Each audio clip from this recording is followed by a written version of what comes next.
Alrighty, we are recording. Hello, everybody. Welcome in and welcome back to another episode of the Ryan's Ramble podcast. My name is Ryan Bennell. I am your host throughout this series. If you're unfamiliar with exactly who I am, I'm one of the associate editors over at Frogs of War. Chances are you're probably listening to this on the Frogs of War network or their YouTube, one of the two.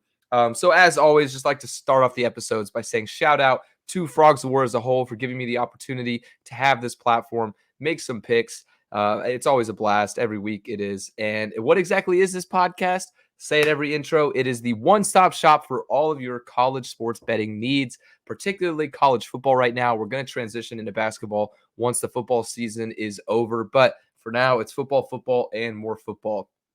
Uh, what else is there? That's all for the intro, actually. Yeah. So I have zero interest right now in talking about TCU football. I usually open up the episodes kind of touching on our most recent game. It was fun talking about the Baylor game, but it is not fun talking about the Oklahoma State game. That was, I think, our worst loss since 1986. It was absolutely brutal. Not what you wanted to see after coming off that huge upset over Baylor. We were 11 and a half point underdogs. I picked us. I made a pick for us, which was terrible. And now somehow I'm worried for the Kansas game. After they beat Texas. Not really. I'm really not worried, but in grand scheme of things, you never know. I mean, we're technically still in bowl contention. If we beat Kansas, then it's going to come down to the Iowa State game, which that's going to be kind of scary in Ames. I don't know how I feel about that. I would have rather gotten this win.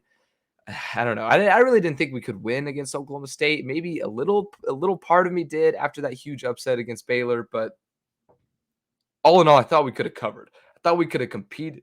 Excuse me, I got the hiccups. I thought we could have played a close game, but it is what it is. Also, before we really get into the main chunk of the episode, just want to say apologies if the energy isn't there, and also apologies that this is probably going up later than it normally would. I got the flu kind of yesterday. I don't know if it was the flu. One of my close friends tested positive for the flu.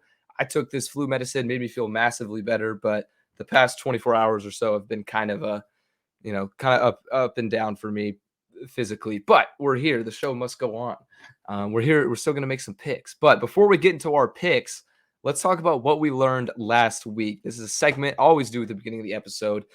Talking about some of my main takeaways, my main draws from last week of football and stuff that we can use to apply on our future picks. And it seems like it's been working out pretty good for us so far. So I don't want to technically spoil my record yet. We'll get into it in just a second. So hang on. I know sometimes I like to keep you guys on a hook, but that's how we got to do it.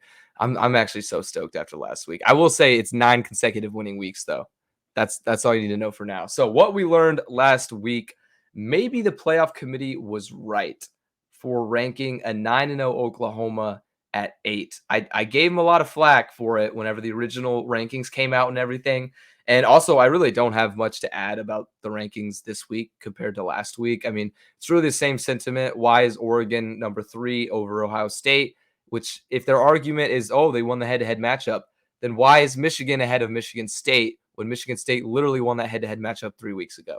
It just contradicts itself. But really, I have nothing else to add. There was no major changes or any crazy fluke rankings that I really saw this weekend. I maybe would want some more love to the group of 5 teams, but other than that, no real comment on it.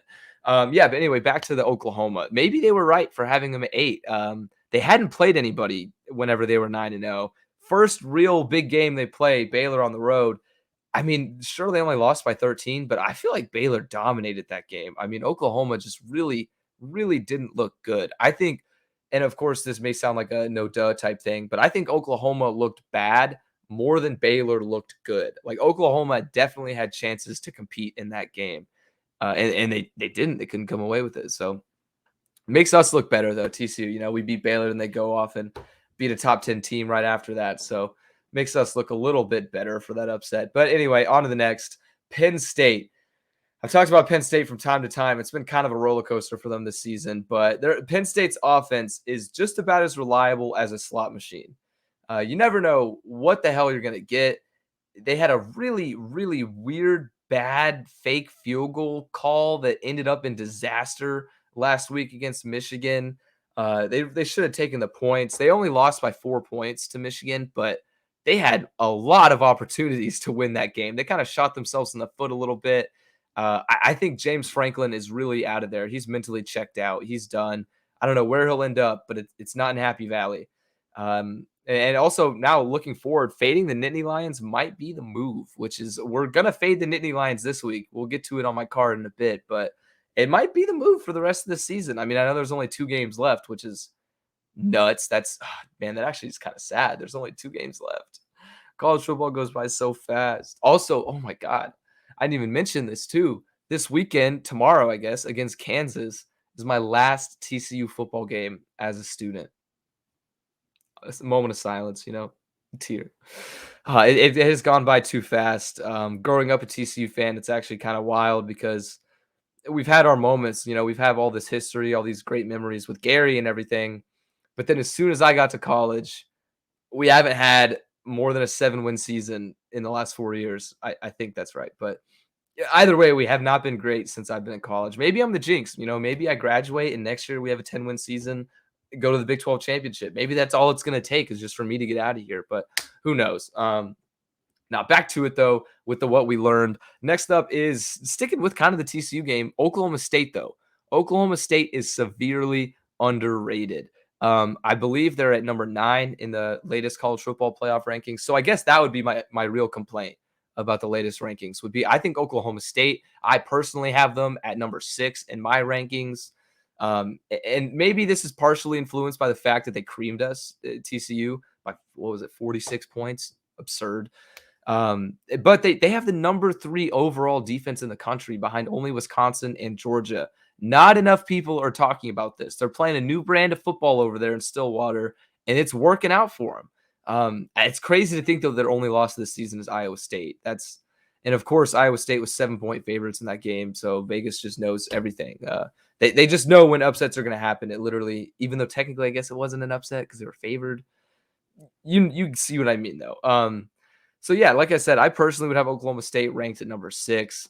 They've been one of the most profitable teams in the country in terms of from a betting perspective. They're 8-2 against the spread this year, 5-0 in their last 5, including that big double-digit cover against the Frogs last week. So I'm kind of nervous to take them this week. They're like minus 10.5 against Tech. I'm going to stay away because Tech had that big performance against Iowa State.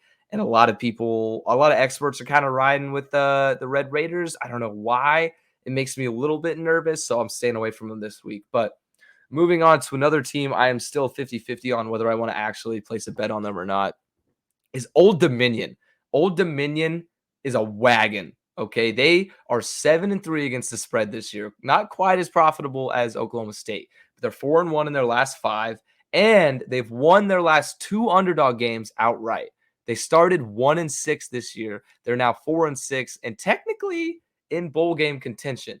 They play Middle Tennessee State this weekend. Sorry, I feel like I just had a stroke. They play Middle Tennessee State this weekend, and it's a pretty winnable game. They have Middle Tennessee State set as 3.5-point favorites, but with the way Old Dominion's playing, that might be a line you want to look into. I'm still a little nervous, but I'm really, really tempted. That might be like a last-minute personal ad. It's not going to be on the card this week, but Old Dominion team to look out for. Maybe if they could go 6-6, that'd be pretty nuts. I don't know actually who they play for the last game of the year, but if they keep up this hot streak, they could go bowling. God, that'd be sad if Old Dominion goes bowling and we don't.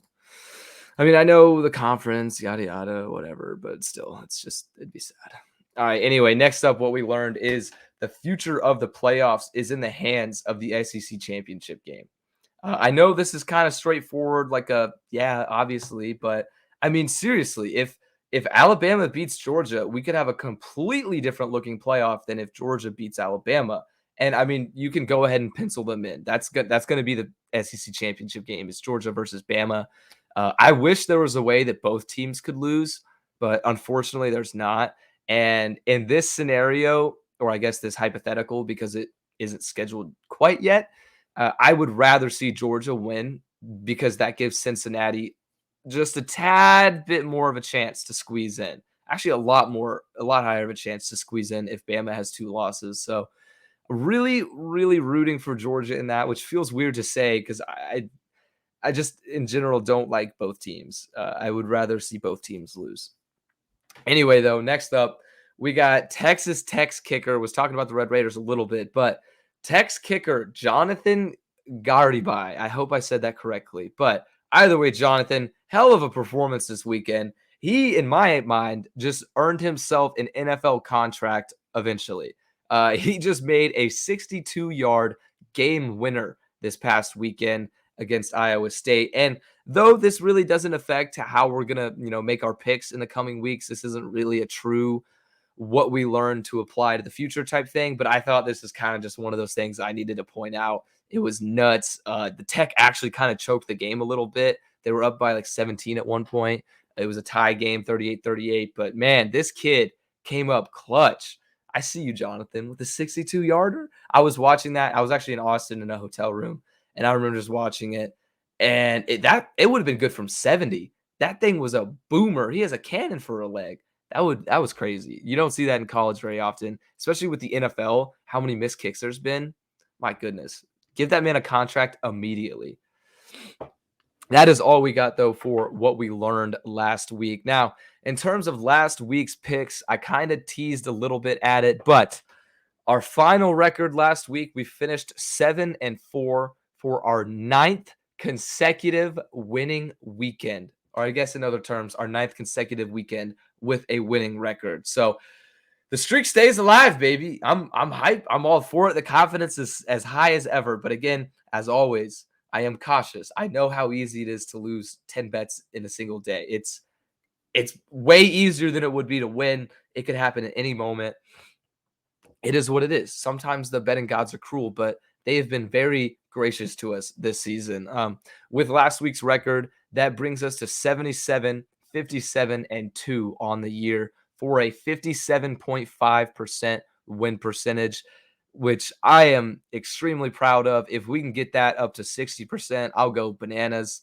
I'm dropping out of college. I'm going to become a professional sports bettor. Even though I have one semester left, I don't care. Don't care. I'm doing it. If we hit 60%, I'm going to lose my mind. That's the goal.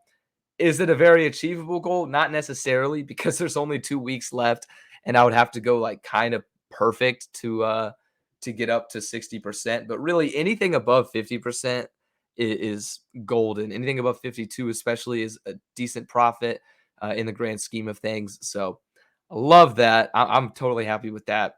Had a few heartbreaking losses though last week. Could have gone 9-2 almost there, but we had Rutgers and Indiana. I took the over 43.5 last week, and it ended at 41. It was 38-3. Rutgers dominated that game, but they were one field goal away from hitting the over.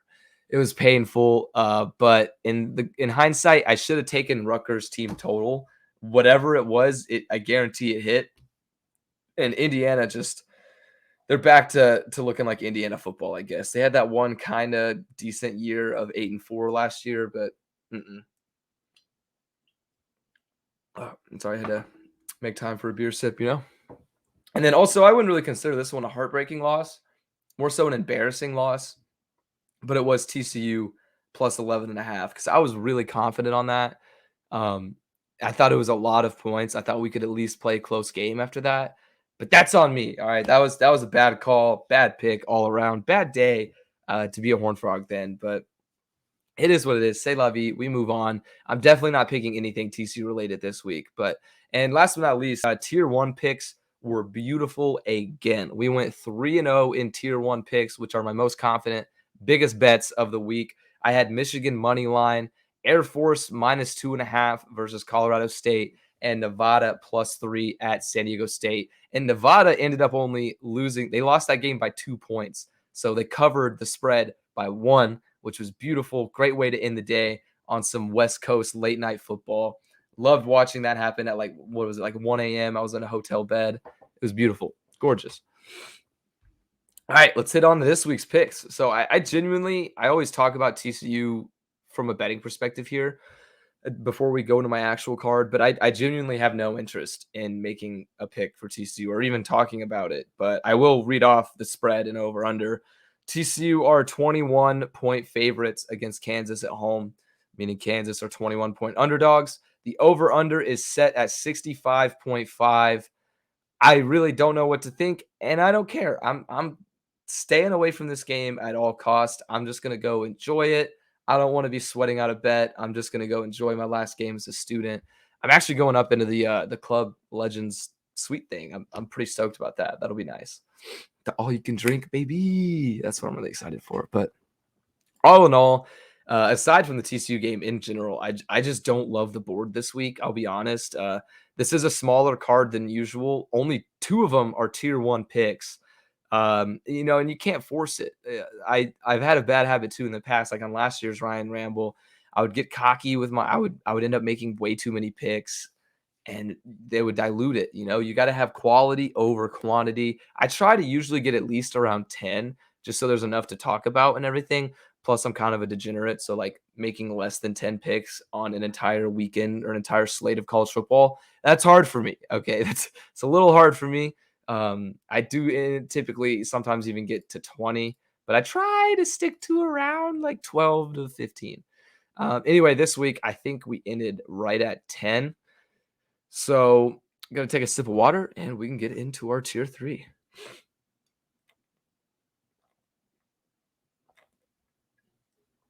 Ooh, that's good stuff. All right. Anyway, for those that don't know the tier system, tier three is our lowest level of confidence in picks. Of course, I'm still confident in them. Otherwise, I wouldn't be picking them.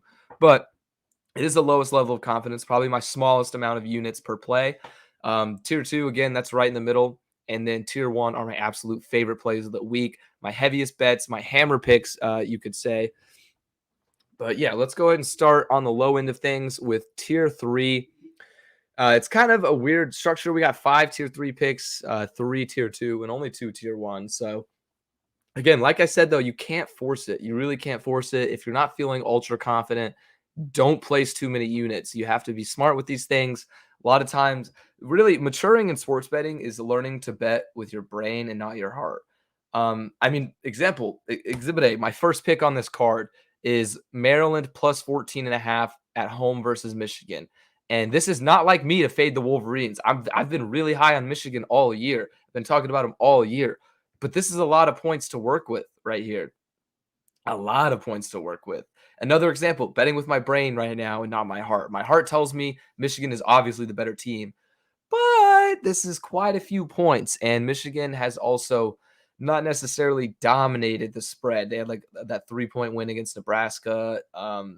Close. I mean, I know they covered the spread against Penn State, but it was still close. Only a 4-point win against a team I thought they were much better than. And Maryland, though, they're due for a cover. Okay. They're 0-5 against the spread, which is usually the opposite of what you want to hear in their last 5 games, but they're due for a cover. Meanwhile, Michigan, they've been living the good life. They're 8-2 against the spread. Again, one of the top, or actually tied for the most profitable team in all of college football this season. But I think it's time for a Terps cover. Sure, Maryland has lost against the spread as double-digit underdogs 2 weeks in a row, but this is a huge situational spot for the Wolverines. Let me repeat that. A huge situational spot for Michigan. Michigan plays Ohio State next week and could be this is dangerous. This is dangerous. They could be all their focus, all their attention could be on that game because that has major not only conference implications but playoff implications. And who knows? I'm not saying Maryland's going to win this game, but I think they actually might give them a run for their money here, especially considering the fact that Maryland is 1 win away from going bowling. I think their last game of the year is Northwestern, so they really won't be too concerned, but Maryland's going to want to win this game, especially in front of a home crowd. I like the Terps. Give me the Terps plus 14 and a half. Next up on tier three, this one doesn't make sense. That's why it's on tier three, but we're doing it anyway. We're going Kansas State money line minus 120 versus Baylor. So in my notes here, I have written down why the hell is Kansas State favored here? Vegas has to know something I don't. And that's really all there is to it with this pick. This seems like one of those trap lines. The public is likely to be all over Baylor after that big win against OU last week. So it really doesn't make sense to see Kansas State as 1 point small, slight favorites here. But I mean, it's a big factor of this one could be home field advantage. And I know that's a little bit cheesy, but Baylor has not done too hot on the road. Their only 2 road wins of the season is Kansas and Texas State. And they didn't even cover the spread against Texas State, which was, I think, plus 14 back in like literally week 1.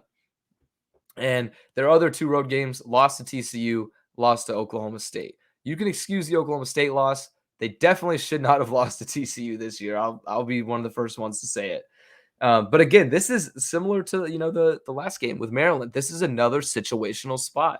Baylor's coming off a huge win. It's senior day for K-State. They're going to want to shake things up. Even though Kansas State can't win the conference, they can finish at best tied for second place. And although because of tiebreakers, they would not be the ones going to the Big 12 championship. And of course, this is only in that scenario where they finish second, but they can at least play spoiler for Baylor. Baylor's kind of riding high. I think they might be drunk off that Oklahoma win. They may be tooting their own horn a little bit, like, oh my God, guys, we're going to the Big 12 championship game. Nope. Psych. Kansas State's coming. You got to go through Manhattan first. Give me the Wildcats here. Even though I really do think Baylor's the better team, this is just one of those games. Situational spot, trap line. I like it. Give me Kansas State money line. Next up, we're going with Rutgers plus 17.5 at Penn State. Say it with me now. Too many points. This is a lot of points. I know I said those exact same words whenever I picked Rutgers before they got blown out by Wisconsin. But somehow, for some reason, I trust Wisconsin's offense more than I do Penn State's lately. So I really don't trust the Nittany Lions they're going to win the game. Don't get me wrong. I think Penn State wins this game, but do they win it by 18? I don't think so. I do think Rutgers could actually keep this a lot closer, maybe even a one possession type game. I think mental factors will be huge in this one. Penn State's going to be down in the dumps after that close Michigan loss, and they wanted it so bad too in front of that home crowd. You knew they wanted it bad.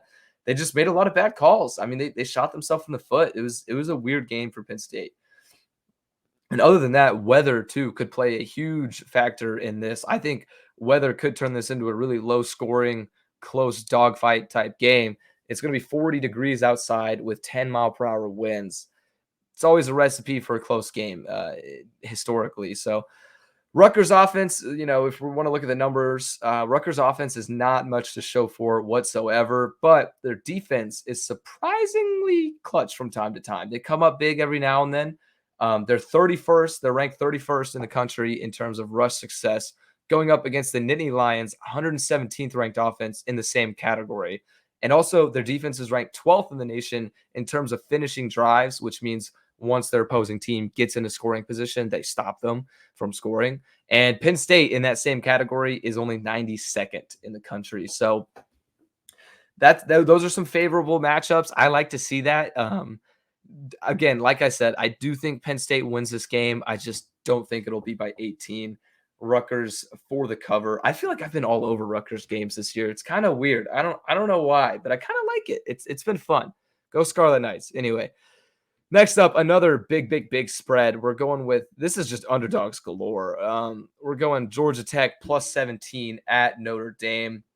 This is a cold, cloudy, windy game, and this is set up for a big payday for the sports books and for us since we're playing our cards right. As I said, this is exactly what Vegas wants right now. The public is all over Notre Dame. 84% of public bets are siding with the Fighting Irish, and 97% of money is with Notre Dame. So huge payday for all the sports books if Georgia Tech ends up covering the spread. And this might be mostly a fade the public type pick, but Georgia Tech shows up in the most random ways. Like, they're so weird as a football team. Very hard to predict sometimes. So Exhibit A, the UNC upset. They beat UNC by like 23 points. That was a fluke-ish, kind of. Exhibit B, they covered the spread against Clemson on the road. And I know Clemson has been god-awful against the spread this season, but still, that was only like week 2 or week 3. That was early on in the season before everybody knew Clemson was dog shit. Georgia Tech covered. That was a close game. They almost won. And playing in Death Valley is never easy, no matter who you are. So Georgia Tech, they show up in the weird ways. Overall, though, both of these teams have been very opposite as of late. Oh, excuse me, that flu stuff coming in. Oh, gotta get my breath back. As I was saying, though, these are very opposite teams as of late. Georgia Tech has been regressing, including a massive, massive choke job last week at home against Boston College. They were up like 21-7 in the first quarter, ended up losing that one somehow, but they are 1-4 against the spread in their last 5. Meanwhile, Notre Dame has found a groove. They're 5-0 against the spread in their last 5, 9-1 on the year, only lost Cincinnati, but they still don't have any really impressive wins. I mean, I guess you could say a 28-3 win over Virginia last week was decent because Virginia has like the number 6 ranked offense in the country. So that was a good defensive performance, but again, this is a lot of points. And Georgia Tech is a weird team. And also Notre Dame, they're kind of a choke team, right? I mean, nobody's really, now that I think about it, nobody has really talked about Notre Dame as a chance to make the playoffs, when in reality, they might actually have a shot. If they win out, they'll only have one loss, right? Like technically they'll have a shot. Nobody's really talked about them, but they like to choke those opportunities away for themselves. Georgia Tech's a prime candidate to do so against. Give me Yellow Jackets plus 17. Next up, to round out tier 3, I'm going another big underdog spread. Illinois plus 13 at Iowa. Genuinely, I'm not sure if Iowa is capable of beating anybody by more than 13 points at this point. Like I said last week, this is just underdogs galore here in tier 3. The Fighting Illini are coming off a big win against Minnesota on the road. They were 14.5-point underdogs, ended up winning the game outright 14-6. On the year, they're 2-1 against ranked opponents against the spread and outright. So Iowa's margin of victory as well in their last few wins has been less than impressive. It's a whopping 4.3 points per game, and that's including Northwestern and Minnesota, who actually Illinois beat Minnesota by more than Iowa did, which is kind of weird to think. But I know football doesn't always match up exactly like that, but it's worth noting. Also, this is a super low over-under. It's set at 38.5. So this play of Illinois plus 13 actually fits into a system of road dogs with low totals. It's been hitting at a 59% rate since 2006. And you can't argue with system plays here. Oh, God, I feel it coming up. Ooh, excuse me, guys. Sorry. I was hoping I would be able to hold off the coughs until I got done recording. Wash it down with some beer. That'll get me right, you know. Alrighty, but I mean that's really all I got for that pick. Illinois plus 13 on the road at Iowa, and that is going to round out my tier 3. So just to recap, we got Maryland plus 14.5 versus Michigan, Kansas State money line minus 120 versus Baylor, Rutgers plus 17.5 at Penn State, and Georgia Tech plus 17 at Notre Dame, and last but not least, Illinois plus 13 at Iowa. All right, on to tier 2, baby, and I'm really excited to talk about this pick. I'm going for my first pick of tier 2, Utah minus 3 at home versus Oregon. So I really want to play like a video or like that meme from, oh God, I'm blanking. I think it's from Star Trek, right? I'm not a big Star Wars or Star Trek guy, but you know, like the "it's a trap" that meme. Well, anyway, that's my initial reaction to this. It's a trap, huge trap. There is absolutely no reason that the number 23 team should be favored against the number 3 team, which is exactly why we are taking the number 23 team in this situation. Vegas knows best. There's a reason Vegas has Utah favored in this game. Oh man, I'm trying to fight it off, guys. I'm sorry. It just keeps coming. We're going to get through it. Anyway, so there's really, Vegas knows something here. This game is going to be what we love about. This is what the late college football season is all about, is these type of chaotic playoff infliction type games could completely shake up the entire landscape of college football if Oregon is to lose. And I really, really, really, really think Utah is going to win. I would put this in my tier 1, but I really thought Utah was going to be underdogs here. The fact that Utah's favored at all, let alone by 3 points, is kind of crazy. I was planning like last weekend. I saw this game on the calendar and I was like, oh, I'm going to take Utah as the underdog. Like I'm taking their money line because I think they're going to win. But they're favored by my 3 points. So we're still going to ride with the Utes. We're still going Utah -3. Just definitely not as juicy of a payout as it would have been taking an underdog money line.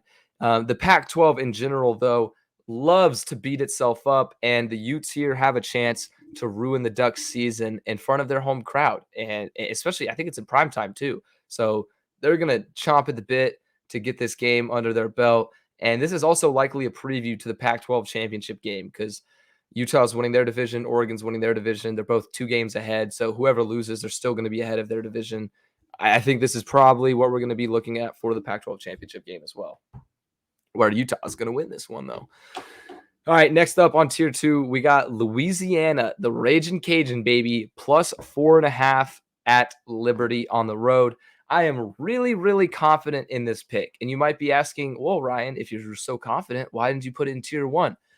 Everybody else is also really confident in this pick. The only reason it's not tier 1 is because 79% of public bets are with the Ragin' Cajun.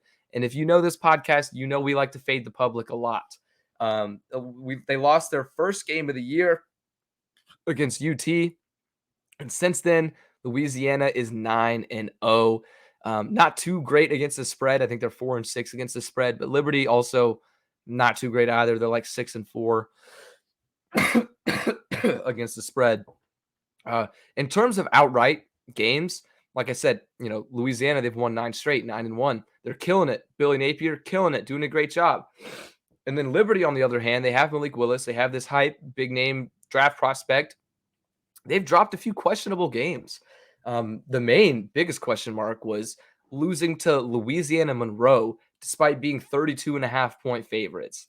Another questionable loss, they lost to Syracuse in a game they really should have won. They had multiple opportunities to win that game, but you can't knock them too much. I guess Syracuse is a decent team.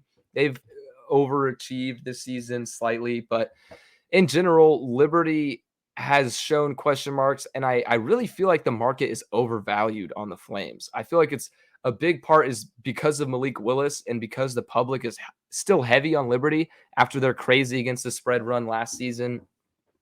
And, the Hugh Freeze, Malik Willis combo. So the public's all over Liberty as well. I actually didn't check the percentage, but people are saying, oh, wait, no, I did check the percentage. I already mentioned it. Silly Ryan. 79% are with the Ragin' Cajun, actually. It's kind of surprising. I would have thought that the public would be with the Flames, but regardless, we're still sticking with Louisiana +4.5. A lot of people have been questioning whether or not Louisiana is untested and Liberty might really be their first big game of the year. But I would disagree with that sentiment. I would say that they were tested. Of course, they played UT and they didn't do like all too terrible. They lost, but I would say that their biggest game of the year, other than that, was App State. And they showed up big time. They were 5-point underdogs, very similar to this line. And they ended up winning outright 41-13. That's huge. So I would also put Liberty just right above, a little bit above App State this year in terms of quality of opponent. So you could say Louisiana's untested, but really in like their only big game of the season, they showed up. So got to give them credit. And I think they're going to show up again. Even if Liberty wins, I think they win by like a field goal and Louisiana will get the cover here. All right, now to round out tier 2 picks, I'm going with Pittsburgh versus Virginia. I'm taking the over of 40, or not 40, geez. Pitt versus Virginia over 66 points. This is a lot of points, sure, but this over-under could be set at 90 points, and I would still take the over. I am super confident in this one. And if you listen to me every week, if you listen to this podcast consistently, you know how much I hate these high totals. I've literally taken the under on some lines strictly because I'm like, oh, the over-under set at 79. Well, that's stupid. Just take the under, protest it. But 66, it's a slightly high over-under a little bit. But, I mean, I don't care. These offenses are ridiculous. The defenses is slightly non-existent. It's just taking a look at Virginia, for example. I mentioned it earlier in the episode. They have the number 6 ranked offense in the country. Not enough people are talking about that. They're ranked above Wake Forest, and everybody's talking about how good Wake Forest offense is. Not enough people are talking about Virginia. They're not a good team overall because they have the 120th ranked defense, but offense is killer, and that's all we need here is points. So, ignoring their fluke 28-3 loss last week against Notre Dame, Virginia has scored in their most recent games. They had 49 in a 17-point loss to BYU, which that was a 66-49 game. Nuts. That literally BYU would have covered this over under by themselves in that game. And then we had a 48-point performance in a 48-40 win over Georgia Tech. 48 points scored against Duke. They shut them out 48-0. And then 34-33 in a win against Louisville. They scored 34. That was 67 combined points. So, I mean, they're putting up points at a ridiculous pace. And so is Pittsburgh. I mean, neither one of these teams has a defense whatsoever. It's going to be all offense. Like I said, Virginia, 120th ranked defense, going up against Pittsburgh with the number 2 ranked total offense in the country at this point in time. And like I said, more people need to talk about Virginia's offense because they've been kind of going under the radar. And if this over doesn't hit, I don't know what to say. This is really one of my most confident over picks of the year. It's going to be like 37 or it's going to be like 38-21 in the first quarter. I feel like something ridiculous. If that was actually possible, that would be crazy, but it's not. It's just going to be a shootout. You can expect a shootout from that game.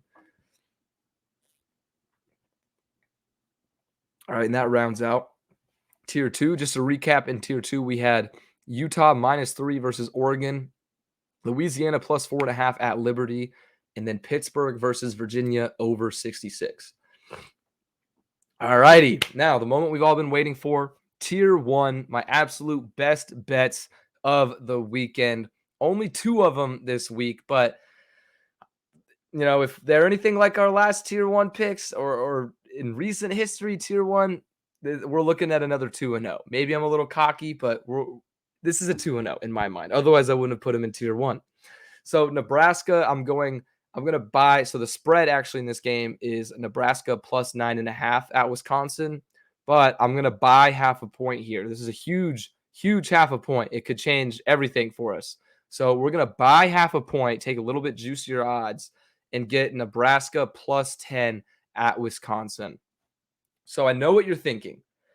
Oh, Nebraska's 3-7. Oh, Wisconsin's been killing it lately. Oh, they're ranked. Oh, I don't care. Nebraska might be 3-7, but all 7 of their losses, which is nuts, all 7 of their losses have been in games decided by 9 points or less.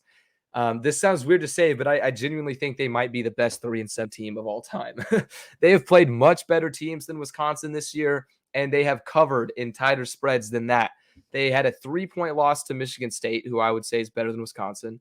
A 9-point loss to Ohio State, which I would definitely say is better than Wisconsin. And that was recent too. A 3-point loss to Michigan, also better than Wisconsin. And then a 7-point loss to Oklahoma, which that one's kind of debatable whether or not Wisconsin or OU is better. I don't know. But regardless, they're playing these much better teams really, really close.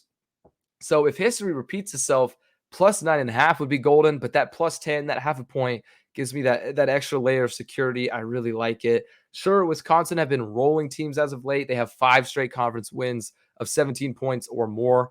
But who have they played? I mean, Rutgers, Northwestern, whatever. So scary. They haven't faced a single athlete as versatile as Adrian Martinez, at least in the last 5 weeks. But he leads the team in both rushing yards as well as passing yards. Of course, he's going to lead the team in passing yards as the quarterback, but he's a good athlete. I really think he's pretty underrated. He's a decent quarterback. Wisconsin, number 1 defense in the country right now. It's mostly their rush defense. So if Adrian Martinez can get things going through the air, they might be able to give the Badgers D a hard time or at least throw something new at them. So going with Nebraska +10 on the road at Wisconsin.